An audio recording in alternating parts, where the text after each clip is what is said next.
Butuh liburan. Saya juga kalau saya kerja 7 paling dapat 5,5 gitu kan. Yes. Daripada saya rugi kerja 7 5,5. Halo Vipers, kembali lagi di acara Tim Podcast.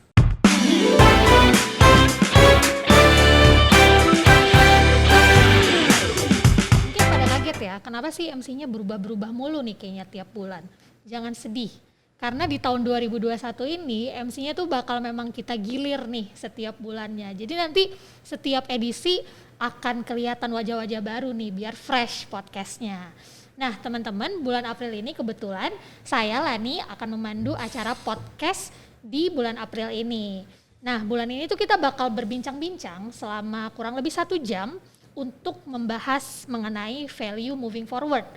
Udah pada penasaran nih mungkin ya sama narasumbernya kita. Siapa sih narasumber kece yang akan hadir nih di podcast edisi keempat bulan April 2021. Kali ini kita kedatangan salah satu counterpart Fifth Group dan juga merupakan Division Head dari Risk Management Division. Langsung aja kita sambut Pak Limlizal Santoso. Halo Pak. Halo, apa kabar Lani? Kabar baik Pak, puji Tuhan, alhamdulillah. Bapak sendiri gimana kabarnya Pak? Baik, terima kasih. Oke, sebelumnya makasih ya Pak karena udah mau hadir di acara tim podcast kita yang edisi keempat ini. Nah, deg-degan nggak Pak kira-kira? Iya, saya lebih deg-degan ini daripada presentasi ke manajemen ya. Gitu ya Pak. Nah nanti itu kita bakal banyak bincang-bincang ya Pak. Tapi Bapak nggak perlu klarifikasi apapun, tenang aja ini bukan podcast Deddy Kobuser ya Pak ya. Oh iya. Jadi aman di sini. Seperti yang kita ketahui ya Pak, kalau tahun ini tuh kita udah lewatin bareng-bareng. Terus suka dukanya banyak banget menghadapi pandemi COVID-19 ini. Nah tapi Fifth Group itu tuh selalu bisa maju.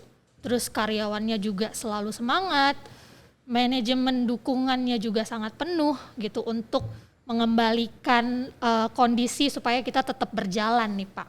Nah kira-kira nih Pak, kan kita juga lagi ada di masa rebound and recovery ya Pak ya, yang mana secara harafiah sebenarnya artinya adalah melambung dan juga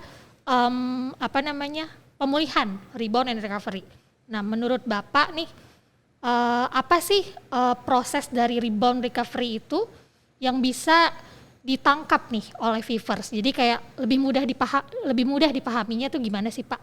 Gitu. Oke, baik Rani. Sebelumnya saya terima kasih juga udah diundang. Satu kehormatan untuk mengisi acara podcast ya kan.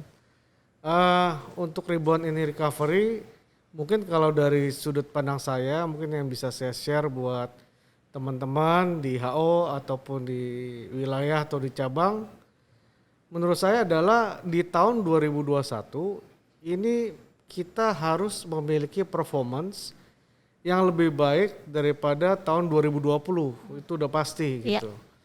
Kenapa? Karena di 2021 ini kita Lani sudah ada tren perbaikan.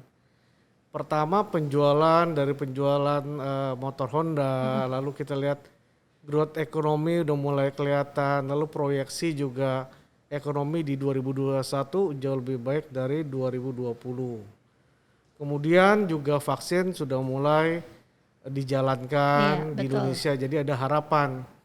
Jadi harusnya teman-teman baik di HO atau di cabang mindsetnya performance di 2021 ini harus bounce kembali, harus recovery, harus kembali seperti sebelum pandemik.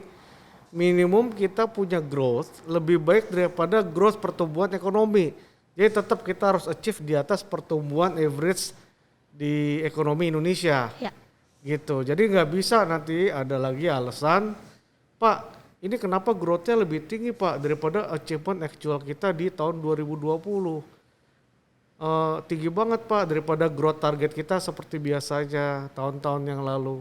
Berbeda karena tahun 2020 memang kita performance-nya atau achievement-nya rendah disebabkan oleh pandemi gitu. Betul. Jadi di 2021 ini ya kalau misalnya market growth 100% ya FIF harus di atas 100% growth-nya. Betul. Gitu. Jadi nggak bisa wah 100% tinggi banget, nggak bisa begitu. Mindset-nya salah gitu. Jadi kenapa harus growth? Karena kalau tidak nanti FIF-nya ketinggalan. Ya kan, ini kan kapal besar jadi kita pengen semuanya selamat, jadi Iya. kita harus mengikuti bahkan lebih lagi daripada pertumbuhan Setuju. ekonomi secara umum Betul, gitu. betul, betul. Gitu sih Rani. Oke, nah itu tuh kayak ini ya Pak, apa namanya? Kalau kita dikasih 100, jangan mentok di 100 aja, tapi kalau bisa lebih dari 100 gitu ya Pak ya. Betul. Dan jangan sampai kurang dari 100-nya gitu ya Pak. Yes. Oke, tadi sebenarnya kita udah ngomongin tentang proses rebound and recovery-nya juga ya Pak. Termasuk juga kalau misalnya Bapak bisa cerita nih, kendala-kendala yang dihadapi di tahun lalu supaya nggak terjadi lagi di tahun ini tuh kayak apa sih Pak? Sama mungkin nih, Bapak kan dari risk management ya Pak. Iya. Mungkin ada risiko-risiko yang memang membuat prosesnya terkendala atau seperti apa gitu Pak? So far di Fifth Group ini tidak terlalu banyak kendala karena memang culture kita luar biasa ya, udah luar biasa, sudah sangat kuat. Jadi teamwork kita luar biasa, sangat kuat. Komunikasinya juga baik, kolaborasinya antar division, antar direktorat itu luar biasa dicontohkan oleh manajemen kita. Ya. Dari direktur, division sampai dengan level di cabang itu kompak. Jadi sebenarnya tidak ada kendala gitu, sebenarnya tidak terlalu banyak kendala. Cuman challenge-nya adalah kita harus bisa lebih cepat aja untuk menanggapi atau merespon perubahan di market. Betul. Harus agile. Harus agile ya Pak? Gitu. Betul. Soalnya agile ini kan lagi digaung-gaungkan ya Pak ya, jadi emang kita sebagai insan Fivers nih emang harus bisa gitu jadi orang yang agile supaya organisasi kita juga mengalami yang namanya agility gitu ya Pak ya. Yes, betul. Oke, nah Pak kalau ngomongin resiko ataupun kendala kan Bapak pakarnya nih ya. Saya dengar-dengar nih Pak, katanya di peraturan POJK nomor 44 POJK 05/2020 tentang penerapan manajemen risiko bagi lembaga jasa keuangan non-bank. Nah ini tuh bakal jadi payung bagi perusahaan pembiayaan katanya, termasuk Fifth Group juga. Nah sejauh ini penerapan manajemen risiko di Fifth tuh seperti apa sih Pak? Dan mungkin selama ini kalau misalnya kita lihat-lihat risk itu mungkin banyak kaitannya sama angka-angka, scoring dan lain sebagainya. Bapak bisa cerita nggak sih tentang sebenarnya Boleh. risk management itu seperti apa Boleh, gitu Pak? oke sekalian saya sharing ya. Iya, Teman-teman sekalian. mungkin belum semuanya tahu. Ya gambarannya yang pasti kita comply sesuai dengan aturan regulator khususnya dari OJK. Oke. Jadi kalau jenis resiko kan tadi Landi juga udah sebut sendiri ada 8 ya kan. Ya mungkin saya kasih contoh sedikit biar teman-teman mengenali resiko-resiko. Yang pertama ada resiko strategis. Resiko strategis contohnya apa paling ya? Contohnya misalnya market share kita seperti apa, dampak makroekonomi seperti apa di eksternal. Habis itu yang pertama, misalnya yang kedua kita ada resiko operasional. Contohnya ada berapa banyak sih pelanggaran atau fraud yang terjadi di perusahaan misalnya baik di lapangan gitu di kantor-kantor cabang kita. Lalu yang ketiga kita juga ada resiko kredit. Di situ kita mengukur achievement terkait profitability kita, NPAT kita, net losses sampai pengukuran terkait dengan cycle delinquency ya, tingkat kesehatan daripada akun yang kita kelola gitu. Lalu yang keempat ada juga resiko market. Resiko market kita contohnya salah satunya kita membandingkan rasio antara aktiva atau aset jangka panjang dibandingkan dengan hutang jangka panjang seperti itu. Kemudian ini banyak ya, jadi saya pelan-pelan Banyak ya Pak ya, takut nggak yang apa-apa. kelewat. Yang kelima ada resiko likuiditas. Oke. Itu juga contohnya salah satunya. Jadi setiap resiko itu parameter banyak sekali. Banyak gitu. banget Jadi, ya Pak ya. jadi kita mengukur semua jenis resiko dalam company. Jadi bukan cuma ngomong akuisisi ya. Jadi yang kelima contohnya likuiditas tadi, rasio kas terhadap aset kita seperti apa gitu. Yang keenam ada resiko hukum. Yaitu contohnya misalnya ada gugatan nggak nih, ada gugatan nggak yang sedang dihadapi, seperti apa sih gugatan itu. Nah itu kita juga ada ukur. Lalu yang ketujuh ada resiko kepatuhan. Itu juga kita mengukur tingkat kepatuhan terhadap regulator. Apakah ada keterlambatan pelaporan, apakah ada surat peringatan yang diterima. Itu contohnya sih salah satunya.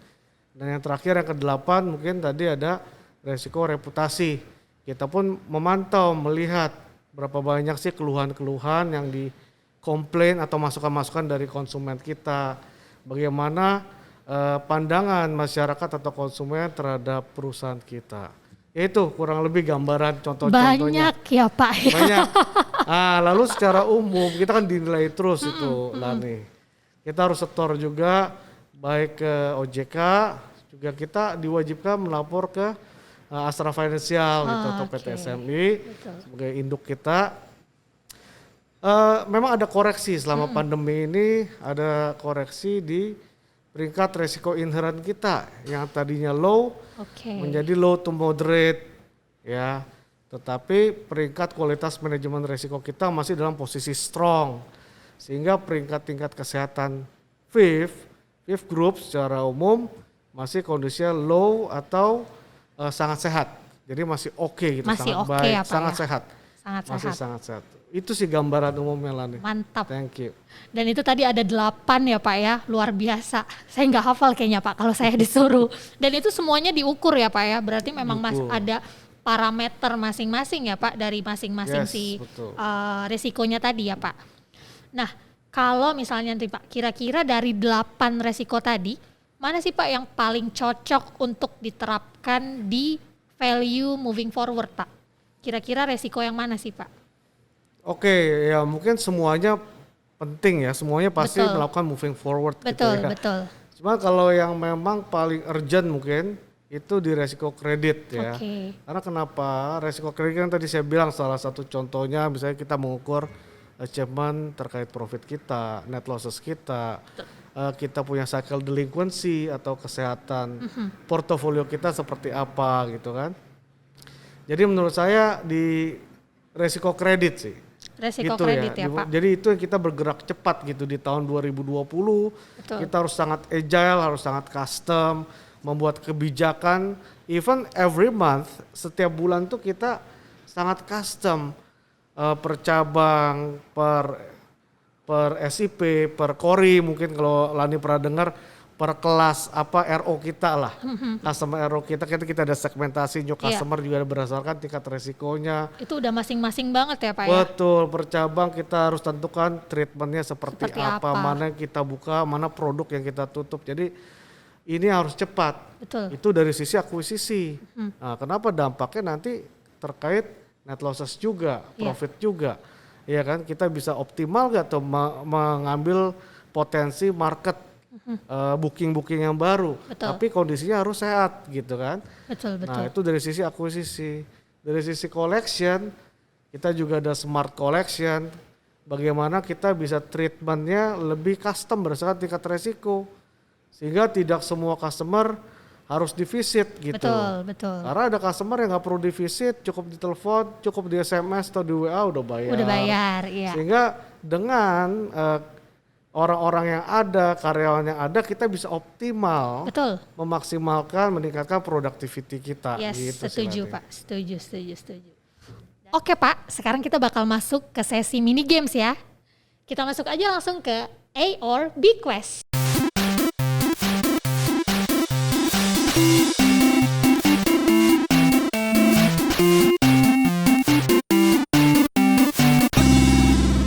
Kita ada games nih Pak. Di situ mungkin di samping Bapak ada letter A dan letter B Pak.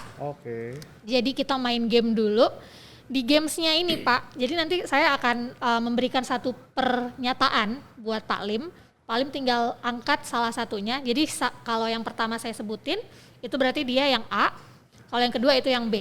Misalnya saya sebutin gado-gado atau pecel. Nah Pak Lim misalnya angkat mau yang gado-gado, berarti angkat yang A. Gitu. Siap. Siap ya Pak? Kita tes dulu ya Pak. Iya, oke. Olahraga kesukaan, sepeda atau jalan santai? Sepeda. Kenapa tuh Pak suka sepeda? Berarti sekarang lagi giat-giatnya sepeda ya Pak? Ya, tapi pas pandemik agak kurang giat. Oh, Karena resiko tertularnya juga lumayan. Kan tapi gitu. justru banyak ya Pak yang sepedaan juga Banyak sekarang sih, ini. banyak. Cuman Iya. resikonya kadang-kadang setelah sepeda ngumpul itu. Betul. Harus Iya. dikurangi ya Pak ya yang kayak Betul. gitu. Ingat 5M teman-teman ya. Kita lanjut ya Pak. Boleh. Bakpao atau bakcang nih Pak? Waduh, ini Bakcang. Kalau misalnya nih Pak, selesai pandemi, hal yang ingin dilakukan, mau gathering tim atau piknik keluarga? nah ini dulu lah. Piknik keluarga ya Pak? Udah lama ya Pak? Udah lama. butuh liburan. Oke, kita lanjut ya Pak. Bagi Pak Lim, dream team itu sinergi atau proaktif? Nah, sinergi. Sinergi. Kenapa tuh Pak? Ya karena proaktif tuh relatif kan, proaktif apa kan gitu kan. Betul. Iya kan, proaktif tuh bisa negatif bisa positif nih. Iya, betul. Kalau proaktif yang positif oke, cuman tetap pada akhirnya kan harus sinergi kan. Yes. Kita harus bisa menghasilkan lebih berdua bertiga harus lebih baik dibanding sendirian kan gitu. Betul. Harusnya sinergi sih saya. Sinergi ya Pak, mantap. Destinasi favorit Pak, Jepang atau Jerman? Oh iya. Jepang. Mantap. Iya. Bapak paling nggak suka menunda pekerjaan atau data yang tidak akurat? Waduh, saya sebenarnya Dua-duanya. dua-duanya. Dua-duanya guys. Nih, dua-duanya. Jangan tunda-tunda pekerjaan terus datanya nggak boleh salah ya Pak ya. Iya apalagi. Harus dikurangi tuh yang gitu-gitu tuh. Oke, kita lanjut Pak. Kalau outfit sukanya casual atau formal? Oh, Casual, luar biasa. Yang terakhir Pak, kota kenangannya Yogyakarta atau Denpasar? Denpasar. iya. Ada apa Pak di Denpasar? Honeymoon. Habis itu saya lama Honeymoon. pegang wilayah Bali. Oh gitu, Bali Lombok, ya. I see.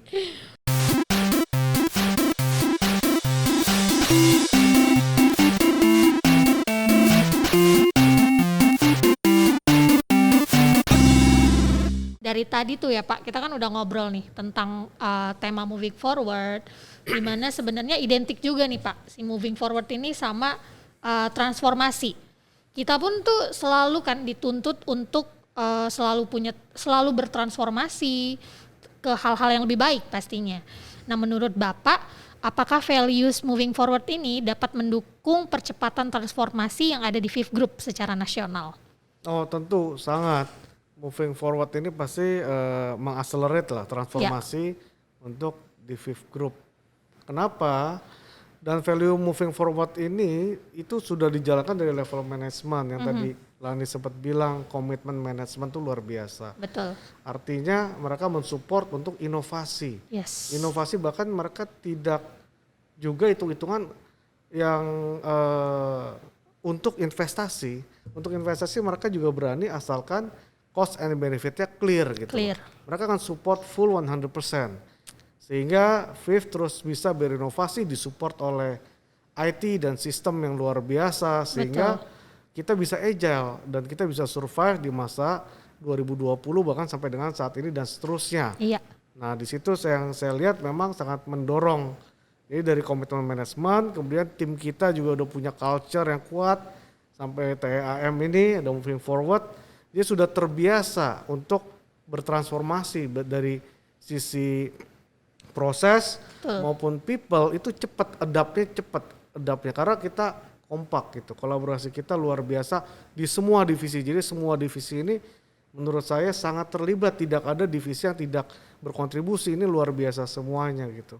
Betul, jadi memang sangat mempengaruhi untuk keberlangsungan Fifth Group ke depannya gitu. Untuk transformasi ini sangat didukung oleh value moving forward.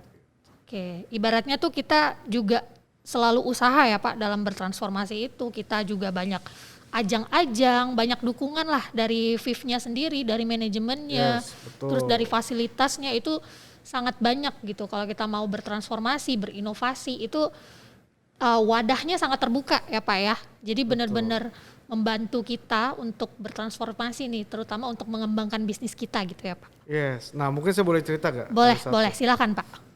Nah, saya pernah waktu itu raker wheel di salah satu wilayah bersama BUD juga. Kemudian di situ kan kita mempresentasikan planning dan strategi dari head office, Oke. ya kan. Ya baik tadi ada smart collection, smart acquisition. Lalu ada salah satu kepala cabang bertanya pribadi dan saya rasa di pertanyaan yang baik gitu. Artinya kita perlu bersosialisasikan kan. Artinya pertanyaannya sederhana, Pak. Ini dengan transformasi, dengan kita semuanya digitalisasi, betul nggak? Sistem ini bukannya berlawanan dengan visi misi kita lah. Artinya kita kan ingin menjadi bermanfaat buat banyak orang Banyak kan gitu. orang, iya. Tapi ntar dengan digitalisasi apakah banyak karyawan yang bisa dirumahkan gitu atau apa? Ya, saya jelaskan bahwa Astra atau Viv ini paling sayang sama karyawan. Ya, kalau kamu lihat by data pun Astra dan Viv Group ini perusahaan yang sangat menyayangi karyawannya dan berusaha mempertahankan semaksimal mungkin karyawan-karyawannya gitu Betul. ya. Dan kalau lihat dalam sejarah, Viv Group dari dulu zaman batu, zaman semuanya manual pakai kertas, lalu sekarang sistem penagihan juga sistem, Iya. akuisisi formnya juga ada sistem, semuanya serba digital. Pertanyaan saya sederhana, dulu karyawan Viv Group ada berapa? Sekarang ada berapa? Tumbuh atau turun? Ya kan. Betul, Nah, lalu biaya betul. itu tumbuh sih Pak. Iya, artinya kan transformasi is a must gitu loh. Yes. Itu suatu keharusan, kita harus berinovasi, harus bertransformasi. Jadi jangan khawatir terkait dengan nanti karyawan dikurangkan. Jangan khawatir, kita akan pertahankan semaksimal mungkin. Cuman kita harus kompetitif. Betul, betul. Gitu. Kalau misalnya teman-teman, Pak jangan ada digitalisasi Pak biar karyawan tambah banyak. Kan gitu kan. Nah masalahnya kompetitor kita, kan gitu pesaing kita semuanya juga berinovasi. Yes. Jadi kalau Viv Group tidak berinovasi sendiri, tidak kompetitif, yang ada satu kapal tenggelam. Tenggelam, Termasuk ketinggalan. kita. Betul. Kan gitu. Kan kita nggak mau. Jadi kompetisi itu kita harus menangkan dengan cara apa? Inovasi, transformasi ini memang harus dijalankan dengan lebih baik. Betul. Gitu. Sehingga kapal ini makin besar tetapi sehat. Tidak tiba-tiba karam mendadak kan gitu. Jadi itu sih penjelasannya. Gitu ya Pak. Iya. Berarti tadi pesannya adalah transformation is a must, but we have to be competitive. Gitu ya Yes, Pak ya. betul. Jadi transformasi itu harus selalu dilakukan, harus selalu ditemui, tapi jangan sampai kitanya sendiri nggak lari atas transformasi yang sudah ada. Karena peluang tuh banyak ya Pak. Tapi kalau kita nggak mau cari, nggak mau lari, nggak mau ngejar si peluang itu ya lama-lama peluangnya diambil orang lain, akhirnya kita Betul. ketinggalan gitu ya Pak ya. Betul. Oke. Nah Pak, kalau misalnya pribadi Bapak nih, sekarang Bapak kira-kira udah berapa lama sih Pak berkarya di Viv Group? Saya masuk bulan Juli tanggal 15 tahun 2002 itulah nih. Tahun 2002. 2002. Oke, berarti kurang lebih udah mau Tahun ini mungkin 19 tahun ya Pak? 19 tahun. Oke. Ya. Tapi masih muda kan. Kelihatannya. Masih muda Pak, luar biasa. Perjalanannya panjang ya Pak? Baby face ya. Baby face. Jangan salah baca. Apalagi habis potong rambut Habis ya potong Pak ya, benar. Ini demi podcast. potong Demi rambut. podcast ya, luar biasa tuh, harus ditonton Iya. guys. Pak Lim potong rambut demi podcast, Iya, luar iya. biasa. Mantep. Nah, berarti Pak pada saat itu Bapak ikut dalam mendesain values juga berarti ya Pak. Nah kira-kira pada saat ikut mendesain values TLM ini Bapak pada saat itu jabatannya apa sih Pak? Seingat saya itu tahun 2012 ya. 2012. 2012-an jadi saya kemungkinan kawil. Kawil ya Masih Pak? kepala Di mana tuh, Pak? area manager. 2012 masih di Bali ya. Masih di Bali. Di Bali. Kota Di Kenangan. Bali. Saya 2010 di Bali, 4 Oke. tahun Bali Lombok gitu. Bali Lombok. Jadi rasanya waktu pegang wilayah itu sih. Pegang wilayah itu baru Iya. digaungkan si values ini ya Yes. Pak ya. Oke. Nah Pak, kira-kira dari 4 value TAM yang kita punya, sebenarnya yang paling mendorong Bapak hingga Bapak bisa sampai ke titik ini tuh value yang mana Pak menurut Bapak? Nah ini Menurut Bapak pribadi nih. pertanyaan sulit ya kan. Tapi empat-empatnya nih value-nya memang value itu TAM menurut saya nih dari dulu itu adalah intisari dari kita, Betul. dari manajemen kita, itu cerminan dari manajemen kita, dari Yes. kita. Jadi Setuju. itu semuanya sangat mendorong. Tapi kalau kamu bilang yang pondasi terkuatnya itu di T-nya, Di T teamwork ya, ya. Pak? Teamwork. Teamwork di situ nggak usah jauh-jauh lah nih. Ya dimulai dari keluarga gitu kan. Betul. Teamwork saya dengan istri saya kan Yes. gitu. Istri saya mensupport saya, keluarga besar saya mensupport saya. Jadi dari keluarga. Lalu di tim saya sendiri di risk management, ya kan, di kantor di risk management, tim saya juga luar biasa dan mereka kompak, Yes. punya capability yang tinggi, skill yang baik dan mampu agile juga bertumbuh terus. Lalu selanjutnya apa, dari level di risk management di company ini teamworknya juga luar biasa, value ini udah tertanam lama gitu.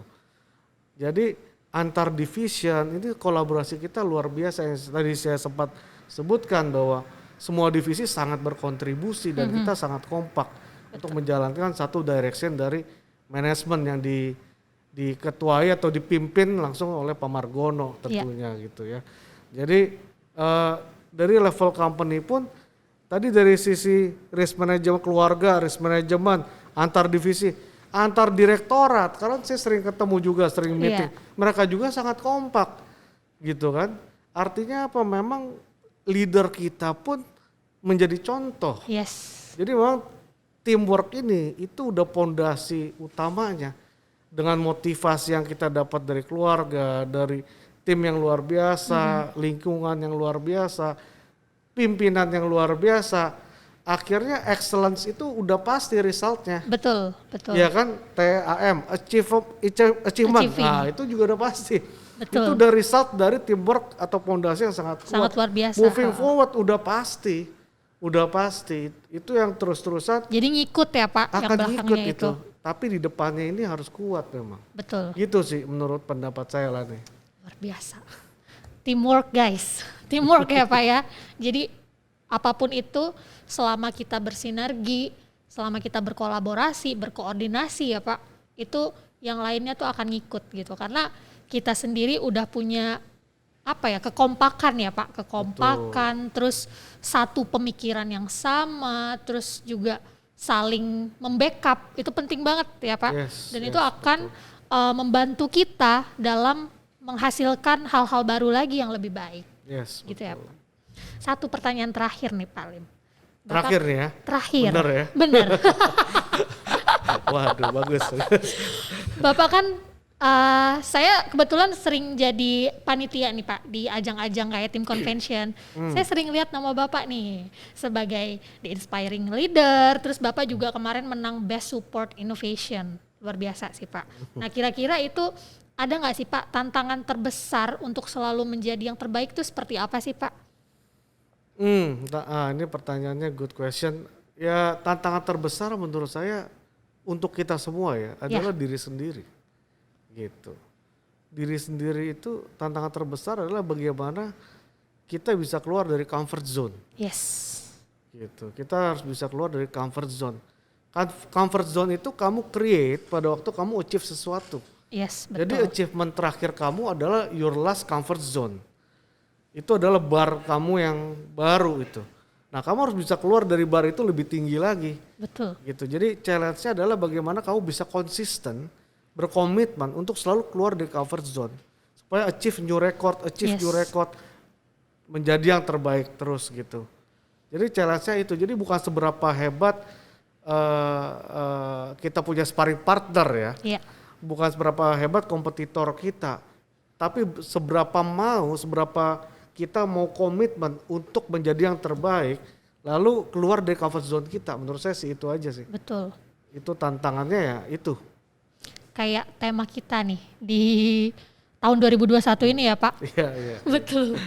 Ada apa namanya, kita harus keluar dari comfort zone kita, dari zona nyaman kita, dan kita juga harus bisa nih selalu agile gitu ya Pak. Betul. Jadi kalau misalnya kita dikasih satu, jangan mau satu aja, harus dua, kalau bisa tiga gitu teman-teman. Nah keren banget nih Pak Lim ya, sekarang Vivers udah tahu nih rahasia menjadi yang terbaik seperti versinya Pak Lim sendiri tadi ya Pak. Semoga nanti bisa diterapin sama teman-teman Vivers yang ada di seluruh Indonesia, di kehidupan masing-masing, di pekerjaan, dimanapun ya Pak. Jadi tadi harus diingat, kita harus selalu kompetitif, harus selalu bertransformasi, dan juga kita harus selalu berkolaborasi. Pak, tadi kan saya bilang satu pertanyaan terakhir ya Pak. Betul. Ini ada lagi nih Pak, jangan marah ya Pak. Nggak marah. Demi podcast, demi Viv Group, oke. Demi podcast ya Pak. Oke. Oke. Nah Pak, saya pernah dengar nih beberapa hal positif tentang Pak Lim ya. Katanya Bapak itu sering menularkan ke timnya bahwa do the best. Perusahaan minta 1 kasih 2. Tadi kayak yang udah saya sering ulang-ulang ya Pak ya. Iya. Dan hasil pasti akan mengikuti. Dan jangan lupa melibatkan pekerjaan dalam setiap doa. Benar gak sih Pak itu? Gimana Pak? Boleh sharing gak sih Pak? Iya.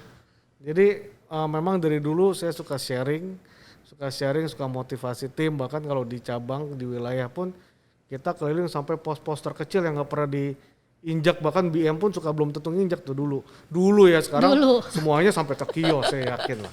Betul. Jadi di situ kita motivasi. Jadi saya punya cerita gini. Ada 3 tipe orang misalnya, ya. Ada orang yang digaji 5, ya kan, kerjanya 5, kan gitu.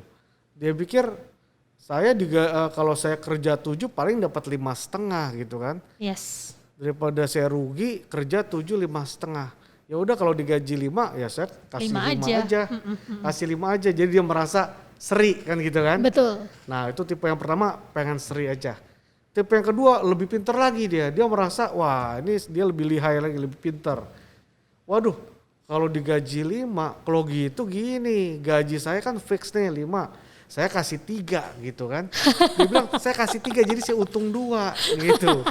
Jadi ada tipe karyawan yang begitu, ada yang digaji gitu 5 ya, kerja 3, iya. Ya kan? Bukan lagi. Berarti kan sebenarnya ngutang 2, betul iya, nggak lagi? ngutang 2. Ngutang 2 gitu. Nah tapi ada tipe yang ketiga, Pak mau digaji 5, digaji 6, saya akan berikan yang terbaik. Saya mau bisa kasih 8, saya kasih 8. Saya mau bisa kasih 10, saya akan kasih 10. I will give my very best. Nah kita ada di mana nih? Jadi harapan saya teman-teman bisa mulai bercermin kita itu yang mana nih. Betul. Ya kan baik di HO maupun di cabang kita itu orang yang mana. Nah Lani percaya Tuhan kan? Percaya Pak. Percaya ya? Percaya. Tuhan itu adil gak? Adil. Percaya Tuhan percaya, itu adil. Adil. Good. Lalu bekerja itu ibadah bukan? Ibadah Pak, pastinya. Apalagi kalau udah tahu bekerja itu ibadah. Betul. Jadi harus berikan terbaik karena kita bekerja seperti untuk Tuhan. Betul. Jadi harus lakukan yang terbaik gitu. Nah Tuhan itu adil, artinya tipe yang pertama kerja 5 dapat 5 ya udah so-so ya di situ aja dia. Dia kan stabil, steady tapi nggak bertumbuh. Nah tipe yang kedua gimana tuh? Ya kan tipe kedua gaji 5 kerja 3. Utang 2, kan Tuhan adil. Utangnya dicatat, ada utang ini ya kan. Lama-lama numpuk tuh Pak utangnya. Nah gitu dia, lama-lama numpuk utangnya. Tapi kan ada juga yang gaji 5 kerjanya 7, 8, 10. Iya betul. Nah Tuhan juga catat, ini nabung atau ngutang? Nabung itu Pak. Nabung, dicatat juga. Betul. Nanti pada waktunya yang di atas, pada waktunya Tuhan, pada waktunya Allah gitu kan. Yang terbaik dia akan kasihkan waktunya tiba. Yang ngutang pasti suruh bayar utang. Bayar utangnya. Bayar utangnya sederhana. Ya mungkin dia cukup meninggalkan perusahaan kan gitu. Nggak ditagih tuh yang 2 tuh ngutang selama 10 tahun. Bayangin ngutang 2 juta selama 10 tahun dikali 12 bulan. Nah tipe yang ketiga gimana? Nanti saya percaya. Karena firman juga ada di kitab-kitab kan. Apa yang kamu tanam pasti kamu tuai. Apa yang kamu tabur pasti kamu tuai. Jadi yang nabung-nabung ini indah pada waktunya. Memang kadang-kadang belum tentu lingkungan kita mensupport. Artinya mungkin kita diketawain nih ngapain kamu kerja keras gaji dapatnya juga cuma segitu. Abaikan saja, just do the best. Kamu karena bekerja untuk yang di atas, untuk Tuhan, ibadah. Percaya aja, kamu nabung dengan ikhlas tapi ya. Iya, betul. Maksudnya gimana Pak Lim? Ada juga sih yang kerja 7 tapi habis itu bersungut-sungut ngedumel. Karena dapatnya cuma 5, 5,5 gitu kan. Merasa rugi, ngedumel tetapi tetap dia kasih 7. Tetap kerjain. Tapi masalahnya dengan kamu ngedumel atau tidak ikhlas, menurut saya tabungan kamu angus gitu kan. Betul. Akhirnya di situ kan dinilai karakter atau attitude. Kelihatan ya Pak Waktu ya. ada opportunity tiba, Anda mungkin siap secara performance tapi secara attitude belum tentu Belum cocok. tentu, betul Jadi sekali. nggak dapat. Jadi akhirnya Yes. yang ketiga inilah yang akan nanti dapat promosi. Indah pada waktunya. Bahkan waktu-waktu yang dia nggak duga karena dia tulus kok. Kerjanya juga bukan karena dia pengen nanti dapat apa. Dia cuma melakukan yang terbaik yang bisa Betul. dia berikan. Betul, Gitu Pak. sih. Jadi itu selalu insight yang saya sharing ke teman-teman cabang. Karena gini, bekerja keras tidak membuat kita mati juga. Ya, Kan gitu betul. kan. Berkeringat juga jarang keluar keringat, kerjanya Iya. di AC. Ya kadang-kadang ada keringat juga yang di lapangan tuh. Yes. Ya kan. Jadi mengeluh juga nggak ada gunanya. Lakukan yang terbaik, nggak ada rugi-ruginya. Yang ada Kontribusi tambah ya Pak sehat, ya. tambah pinter, tambah Betul. siap menghadapi masa depan. Gitu sih Lani. Kontribusi yang lebih ya Pak ya. Kontribusinya Tapi secara lebih. ikhlas ya Pak ya. Yes, Harus. dengan ikhlas, lakukan yang terbaik dengan ikhlas. Karena nanti in the end akan kelihatan juga ya Pak ya. Betul, Karena Lani. akan ada hasil yang benar-benar mencerminkan nih atas apa yang memang sudah dia lakukan. Begitu ya Betul, Pak. Lani. Luar biasa Pak Lim. Vivers sekarang udah pada tahu tadi rahasianya, mulai dari yang transformasi, kompetitif, terus tadi yang terakhir selalu memberikan yang terbaik. Gak peduli tadi kita dikasihnya 2 kek, dikasihnya 3 ya Pak ya. Tapi kalau misalnya kita bisa memberikan lebih, kita bisa kasih 10, kasih 10 gitu. Karena in the end kita gak bakal tahu, tapi kita harus yakin bahwa nanti indah pada waktunya gitu ya Pak Lim ya. Betul. Luar biasa.